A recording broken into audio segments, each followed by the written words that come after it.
மரியாதை என்பது நம்ம மற்றவங்களுக்கு கொடுப்பதன் மூலம்தான் நமக்கு கிடைக்கிறது. சமூகத்தில் நம்மளோட மரியாதை எப்படி தீர்மானிக்குது அப்படின்னா, நம்மளோட குணம் மற்றும் பேச்சு மற்றும் செயல்கள் மூலம்தான் நம்மளுடைய மரியாதையை வந்து தீர்மானிக்கிறாங்க. நம்மளோட மரியாதை வந்து அதிகரிக்கணும், இல்லைன்னா மற்றவங்களோட மரியாதை பற்றி நீங்கள் சிந்திக்கிறீங்க அப்படின்னா வந்து இந்த வீடியோ உங்களுக்கு யூஸ்ஃபுல்லாக இருக்கும்னு நினைக்கிறேன். ஸ்கிப் பண்ணாமல் ஃபுல்லாக பாருங்கள். பார்த்தா தான் நான் என்ன சொல்லியிருக்கேன் அப்படின்னு புரியும். நீங்கள் என்னோடய சேனலை வந்து புதுசாக பார்க்குறீங்கன்னா சப்ஸ்கிரைப் பண்ணிவிட்டு பெல் ஐக்கனை கிளிக் பண்ணிட்டு ஆளுங்க கிளிக் பண்ணுங்கள். அப்போ தான் நான் போகிற வீடியோஸ் எல்லாமே உங்களுக்கு நோட்டிஃபிகேஷனாக வரும். இப்போ வீடியோக்குள்ளே போகலாமா? ஓகே, மரியாதையை அதிகரிக்க என்ன பண்ணணும்? ஃபர்ஸ்ட் ஒன் வந்து என்ன அப்படின்னா வந்து சொற்களில் நிதானம். சொற்களில் நிதானம் அப்படின்னா நம்ம வந்து பேசுகிற பேச்சு, பேச போகிற இடமும் வந்து நம்ம யோசிக்கணும். சரிங்களா? என்ன அப்படின்னா தேவையான இடத்துல மட்டும் நம்ம பேசணும். பேசும்போது கண்ணியமான வார்த்தைகளை வந்து பயன்படுத்துவதும் ஒருவருக்கு மிகப்பெரிய மரியாதை வந்து தேடித்தரும். அளவுக்கு அதிகமான வார்த்தைகளை பேசுவதை தவிர்ப்பது ரொம்ப ரொம்ப நல்லது. ஓகேங்களா? அதனால் பேசுகிற இடத்த பொறுத்து, நம்ம பேசுகிற வார்த்தைகளை பொறுத்து நம்மளோட மரியாதை வந்து கணிக்கப்படுது அப்படிங்கிறது தான் உண்மை. செகண்ட் ஒன் வந்து என்ன அப்படின்னா கொடுத்த வாக்கை காப்பாற்றுதல்.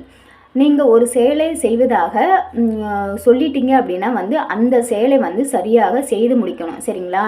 அப்போ தான் உங்களோட மரியாதை வந்து அந்த இடத்துல கூடும். உங்கள் மேலே அவங்களுக்கு இருக்கிற நம்பிக்கையும் மரியாதையும் அதிகரிக்கிறதுக்கு நீங்கள் செய்கிற செயல் தான் காரணம். அதனால் ஒரு வாக்கு கொடுப்பதற்கு முன்னாடி நீங்கள் யோசிச்சுட்டு வாக்கு கொடுங்க. ஒரு செயலை செய்கிறீங்க அப்படின்னா வந்து அதை சரியாகவும் முழுமையாகவும் செய்து முடிக்கணும். சரிங்களா? உங்களோட நம்பிக்கையும் உங்கள் மேலே மரியாதையும் அதிகரிக்கணும்னா இந்த மாதிரி பண்ணணும். ஓகேங்களா? தேர்ட் ஒன் வந்து மற்றவர்களுக்கு மதிப்பளித்தல். மற்றவர்கள் பேசும்போது அதை கவனமாக கேட்பதும் அனைவரையும் சமமாக நடத்துவதும் உங்களை ஒரு உயர்ந்த மனிதராக காட்டும். மரியாதை கொடுப்பதன் மூலம்தான் மரியாதை கிடைக்கும். சரிங்களா? நீங்கள் யாருக்கு மரியாதை கொடுக்குறீங்களோ அதாவது சமமாக பார்க்கணும். பெரியவங்க சின்னவங்க அப்படின்னு இல்லாமல் எல்லாருக்குமே மரியாதை கொடுக்கும்.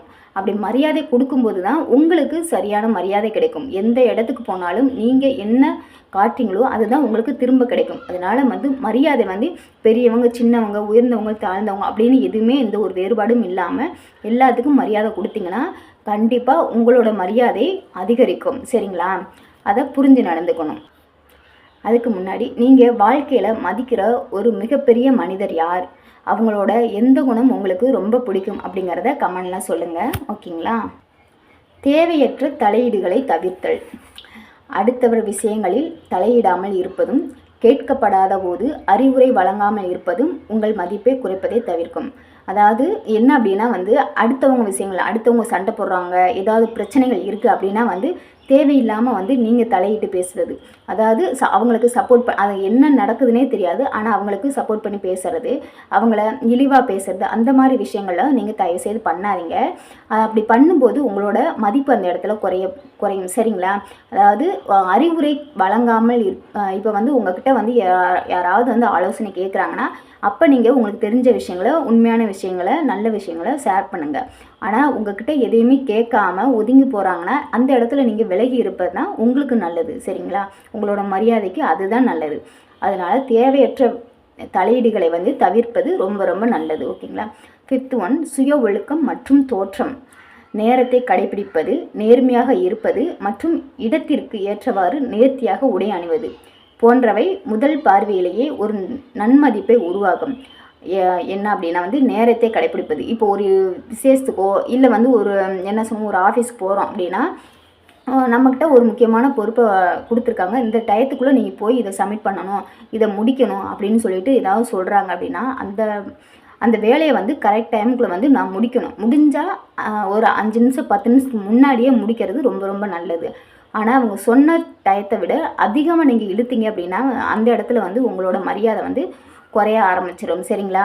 அடுத்து வந்து என்னன்னா நேர்மையாக இருக்கணும். எந்த ஒரு விஷயத்துலையும் வந்து பொய் சொல்லக்கூடாது. இப்போ உங்களால் முடிக்க முடியல, இந்த கொடுத்த வேலையை கரெக்டாக முடிக்க முடியல அப்படின்னா உண்மையை சொல்லுங்கள். எனக்கு வந்து உடம்பு முடியல, என் வீட்டில் பிரச்சனை அப்படின்னு சொல்லி ஏதாவது நடந்த விஷயங்களை உண்மையை சொல்லுங்கள். அதை விட்டுட்டு தேவையில்லாத பொய்களை வந்து சொன்னீங்கன்னா அந்த இடத்துல உங்கள் மரியாதை வந்து குறைஞ்சிரும். அடுத்து வந்து இடத்திற்கு ஏற்றார்வாறு நம்மளோட ட்ரெஸ் போடுறது சரிங்களா. இப்போ ஒரு ஆஃபீஸ் போகிறோம்னா அந்த ஆஃபீஸ்க்கு அந்த ட்ரெஸ்ஸை போட்டுட்டு போகணும். இப்போது ஒரு ஃபங்க்ஷன் போகிறோம்னா அதுக்கு தகுந்த மாதிரி ட்ரெஸ் போடணும் சரிங்களா. ஆனால் வந்து நீங்கள் ஆஃபீஸ் போகிறவங்க ஃபங்க்ஷன் போகிற மாதிரி ட்ரெஸ் போடுறதும், ஃபங்க்ஷன் போகிறவங்க ஆஃபீஸ் போகிற மாதிரி ட்ரெஸ் போடுறதும் போட்டிங்கன்னா அப்படின்னா அந்த இடத்துல உங்களை கிண்டலாக தான் பார்ப்பாங்க. அதனால வந்து இடத்திற்கு ஏற்றார்வாறு நீங்கள் ட்ரெஸ் போடுவது ரொம்ப ரொம்ப நல்லது சரிங்களா. அது உங்களோட நன்மதிப்பை வந்து அதிகரிக்கும், உருவாக்கும். ஓகேங்களா. பிறர் உங்களை எப்படி நடத்த வேண்டும் என்று நீங்கள் விரும்புகிறீர்களோ அப்படியே நீங்கள் பிறரை நடத்தணும் சரிங்களா. நீங்கள் உங்களை வந்து மற்றவங்க எப்படி நினைக்கணும், எப்படி நடத்தணும்னு நினைக்கிறீங்களோ அது போல தான் நீங்களும் நடந்துக்கணும் அப்படிங்கிறதா சொல்லியிருக்கு. உங்களுக்கு தனிப்பட்ட முறையில் ஏதேனும் சூழலில் மரியாதை கிடைக்கவில்லை என்று தோணுதுன்னா கமெண்டில் சொல்லுங்கள். ஓகேங்களா. உங்களோட தனிப்பட்ட விஷயங்களில், பர்சனல் விஷயங்களில் உங்களுக்கு வந்து என்னால் ஏதாவது சூழ்நிலையில் மரியாதை கிடைக்கல, அந்த இடத்துல வந்து எனக்கு கொஞ்சம் அசிங்கமாயிடுச்சு, என்னை மதிக்கலை அப்படின்னு நினச்சிங்க, நடந்துருந்துச்சு அந்த மாதிரி நிகழ்வுகள் அப்படின்னா கமெண்டில் சொல்லுங்கள். ஓகேங்களா. அடுத்து 6th வந்து தகுதி வளர்த்து கொள்ளுதல் என்ன அப்படின்னு பார்க்கலாம்.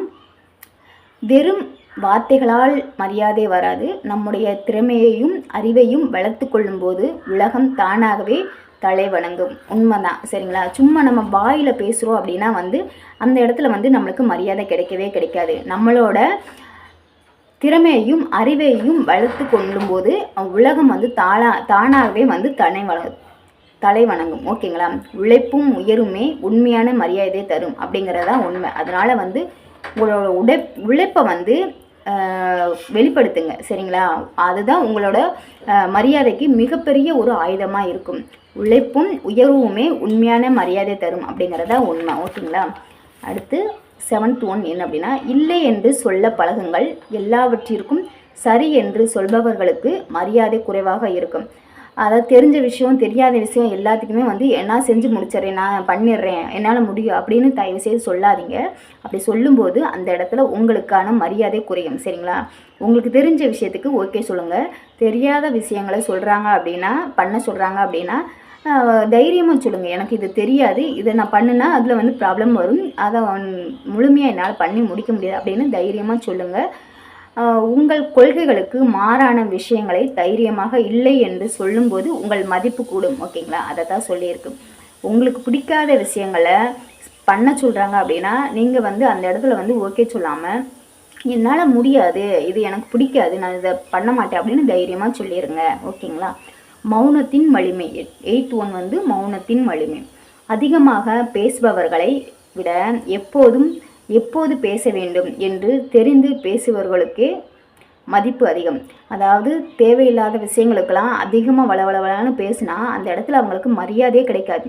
அவங்க எங்கே போய் அது மாதிரி பேசினாலும் அவங்கள பார்த்தாலே வந்து அவங்களுக்கு மதிப்பு கொடுக்கணும், மரியாதை கொடுக்கணும் அப்படிங்கிற ஒரு எண்ணமே வராது. அவங்கள கண்டாலே வெறுப்பாகும், கடுப்பாயிருவாங்க. அதனால வந்து அப்படி இல்லாமல் எப்போது பேச வேண்டும் என்று தெரிந்து அதற்கு ஏற்றார்வாறு பேசுவதே நல்லது. ஓகேங்களா. தேவையற்ற இடங்களில் மௌனமாக இருப்பது உங்களை ஒரு புத்திசாலியாக காட்டும். தேவையில்லாத இடத்துல தேவையில்லாமல் ஏதாவது ஒரு பிரச்சனை இருக்குது அப்படிங்கும்போது அந்த இடத்துல வந்து நீங்கள் மௌனமாக இருங்க சரிங்களா. அது வந்து உங்களோட புத்திசாலித்தனத்தை காட்டும். தேவையில்லாத இடங்களில் வந்து பேசி பிரச்சனையை உருவாக்குவதற்கு பதிலாக தேவையற்ற இடங்களில் வந்து நம்ம வந்து பேசாமல் மௌனமாக இருக்கிறதே ரொம்ப நல்லது. 9th சுயமரியாதை, செல்ஃப் ரெஸ்பெக்ட். உங்களை நீங்களே மதிக்கவில்லை என்றால் மற்றவர்கள் உங்களை மதிக்க மாட்டார்கள். உண்மைதான். உங்களை நீங்களே மதிக்கணும். நான் அழகு, நான் நல்லவன், நான் நல்லா படிச்சிருக்கேன், என்னால் இந்த வேலையை செய்ய முடியும், எனக்கு இந்த தகுதி இருக்குன்னு சொல்லிட்டு உங்களை நீங்களே வந்து பெருமையாக வச்சுக்கோங்க சரிங்களா. உங்களை நீங்கள் மதித்தாதான் மற்றவங்க உங்களை மதிப்பாங்க. உங்களை நீங்கள் தாழ்த்திக்கிட்டே போனீங்கன்னா மற்றவங்க உங்களை வந்து தாழ்த்திக்கிட்டு தான் போவாங்க, தாழ்த்தி தான் பேசுவாங்க. உங்களை நீங்களே வந்து உங்களுக்கு மரியாதை கொடுங்க சரிங்களா.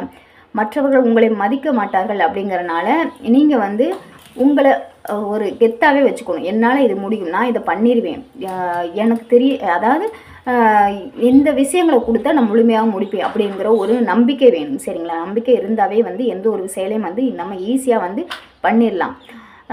உங்கள் குறைகளை நீங்கள் கிண்டல் செய்வதை தவிர்த்து உங்கள் மீது உங்களுக்கு ஒரு கம்பீரம் இருக்கட்டும். அதாவது நம்மளுக்குள்ள குறைகள் இருக்குது, ஏதாவது பண்ண முடியுமா, எனக்கு அந்த தகுதி இருக்குதா அப்படின்னு உங்களை நீங்களே வந்து தாழ்த்திக்க கூடாது எந்த ஒரு விஷயத்திலும், சரிங்களா? அந்த என்னால் முடியும் அப்படிங்க உங்கள் மீது நீங்கள் வந்து அதாவது முடியும்னு சொல்லி கம்பீரமாக நடந்துக்கிட்டால் தான் மற்றவங்க உங்கள் மேலே வந்து நம்பிக்கை வைப்பாங்க அப்படிங்கிறதான் உண்மை, சரிங்களா? சுயமரியாதை ரொம்ப ரொம்ப முக்கியம்.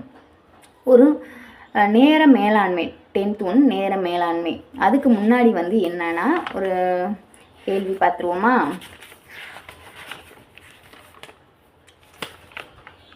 தேவையில்லாத இடத்துல அதிகமாக பேசாதீங்க, மௌனமாக இருக்க கற்றுக்கங்க. உங்கள் மௌனம் மற்றவங்களை யோசிக்க வைக்கும் அப்படிங்கிறது நான் ஒரு ஷார்ட்ஸில் சொல்லியிருக்கேன். இதுதான் உண்மை. இப்போ சொன்ன இந்த விஷயத்தில் நீங்கள் எதை செய்கிறது கஷ்டம்னு நினைக்கிறீங்கன்னு கமெண்டில் சொல்லுங்கள். மௌனம் அல்லது நேரம் எதுன்னு சொல்லுங்கள். அடுத்த பாயிண்ட் இதை விட வந்து முக்கியமானது, அதனால் வந்து ஸ்கிப் பண்ணாமல் பாருங்கள், ஓகேங்களா? 10th ஒன் வந்து நேர மேலாண்மை, ஓகேங்களா? சொன்ன நேரத்திற்கு செல்வது, மற்றவர்களின் நேரத்தை மதிப்பதே பெரிய ஒழுக்கம். நேரத்தை காப்பவன் மரியாதையே காக்கிறான்.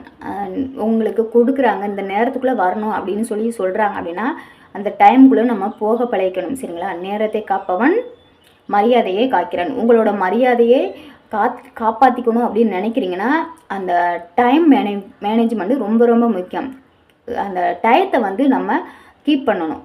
சொல்கிறாங்க அந்த டயத்துக்குள்ளே வரணும் அப்படின்னா 5 நிமிஷத்துக்கு முன்னாடியே நம்ம போக பழகிக்கணும். சொன்ன நேரத்திற்குள் செல்வது, மற்றவர்களின் நேரத்தை மதிப்பதே பெரிய ஒழுக்கம். மற்றவங்களோட இப்போ உங்களுக்கு முன்னாடி அவங்க போயிட்டு வரேன்னு சொன்னாங்க, உங்களுக்கு முன்னாடி அவங்க போயிட்டு ரொம்ப நேரம் வெயிட் பண்ணுறாங்க அப்படின்னா மற்றவங்களோட நேரத்தை வந்து நீங்கள் வந்து வீணாக்குறீங்கன்னு தான் அர்த்தம். இப்போ ஒருத்தவங்களும் நீங்கள் மீட் பண்ணுறீங்க, அவங்கள வர சொல்லிட்டீங்க அப்படின்னா அவங்களுக்கு முன்னாடி 5 நிமிஷத்துக்கு முன்னாடி நீங்கள் போய் வெயிட் பண்ணுறது தப்பு இல்லை, சரிங்களா? அதுதான் அதை சொல்லியிருக்கு. நேரத்தை காப்பவன் மரியாதையை காக்கிறான், ஓகேங்களா? நான் சொல்கிறது சரிதான்னு உங்களுக்கு தோணுதா? இல்லைனா ஏன் இல்லைன்னு கமெண்டில் சொல்லுங்கள். ஆமானா ஒரு லைக் போடுங்க, ஓகேங்களா? அடுத்து உங்களை நீங்களே ஒரு நிமிஷம் யோசித்து பாருங்கள். நீங்கள் மற்றவங்களுக்கு சரியான மரியாதை கொடுக்குறீங்களா அப்படிங்கிறத யோசித்து பார்த்துட்டு ஆமானா எஸ்ன்னு கமெண்ட் பண்ணுங்கள். நீங்கள் மரியாதை கொடுக்கலன்னா நோன்னு கமெண்ட் பண்ணுங்கள். முடிவுரை: உங்களுடைய சுயமரியாதைக்காக செல்ஃப் ரெஸ்பெக்ட் நீங்கள் எடுத்த மிகச்சிறந்த முடிவு என்னன்னு சொல்லுங்கள். அதை தாராளமான கமெண்டில் நீங்கள் அதை தாராளமாக கமெண்டில் சொல்லுங்கள். மற்றவங்களுக்கு அது உதவியாக இருக்கும், ஓகேங்களா?